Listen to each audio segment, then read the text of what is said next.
Bonjour à tous et bienvenue dans votre agenda. Voici les événements que nous vous proposons de découvrir prochainement. Pour commencer, nous vous invitons à vous associer en prière aux chrétiens du monde entier pour une nuit de prière contre la torture. Depuis 12 ans, chaque 26 juin, des milliers de chrétiens s'unissent pour veiller lors d'événements organisés près de chez eux. Nuit de prière, veillée de feu, célébrations œcuméniques, concerts, processions et marches aux lanternes. Par la prière, les participants de la Nuit des Veilleurs apportent aux victimes l'espérance dans la foi. Si vous souhaitez participer, toutes les informations utiles et pratiques pour retrouver la Nuit des Veilleurs la plus proche de chez vous sur le www.nuitdesveilleurs.com. On enchaîne sur le mouvement des Focolari qui organise des rencontres d'été intitulées Mariapolis du 30 juin au 2 juillet à Marseille. Le thème de cette première rencontre, se lancer pour l'unité, un essai d'optimisme.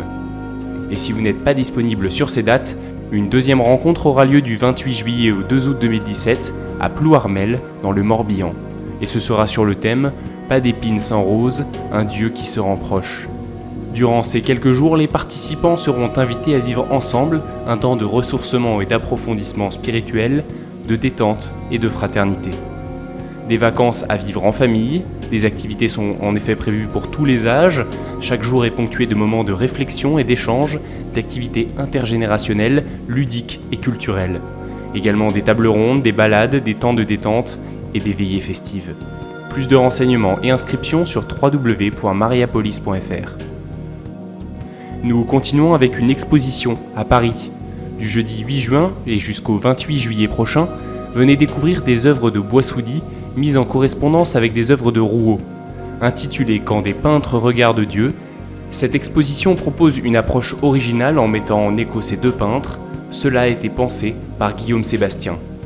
L'exposition permet de cerner la place de l'art religieux et sacré dans l'art moderne et contemporain et de rappeler la carrière singulière et exceptionnelle de Georges Rouault. Pour plus d'informations, nous vous invitons à vous rendre sur le www.galerieguillaume.com. Pour conclure cet agenda, nous proposons aux habitants de Lyon et des alentours un concert exclusif en entrée libre. Proposé mercredi 5 juillet par 30 musiciens du célèbre chœur et orchestre de Prague, Piccolo Coro et Piccolo Orchestra, il réunira des pièces instrumentales et vocales de mondes éloignés dans le temps et par le thème. La Renaissance et le baroque en association avec l'époque classique et la musique contemporaine. Des compositeurs protestants et catholiques, des morceaux religieux encadrés par une symphonie profane pour instruments à cordes. Autant l'époque des pièces se reconnaît aisément, autant la confession des compositeurs est beaucoup moins audible. La musique ne divise pas, elle rassemble. À découvrir à l'église de la Rédemption, place Puvis de Chavannes, à Lyon. Et pour plus d'infos, rendez-vous sur le site internet dont l'adresse est affichée sur votre écran. Si vous avez une information à nous communiquer, n'hésitez pas à nous écrire à agenda@ktvtv.com ou par courrier au 13 rue du 19 mars 1962, 92 240, Malakoff. Et on se quitte en musique avec le titre « Sauve ton peuple », extrait de l'album « Éternel est ta miséricorde » de la communauté de l'Emmanuel.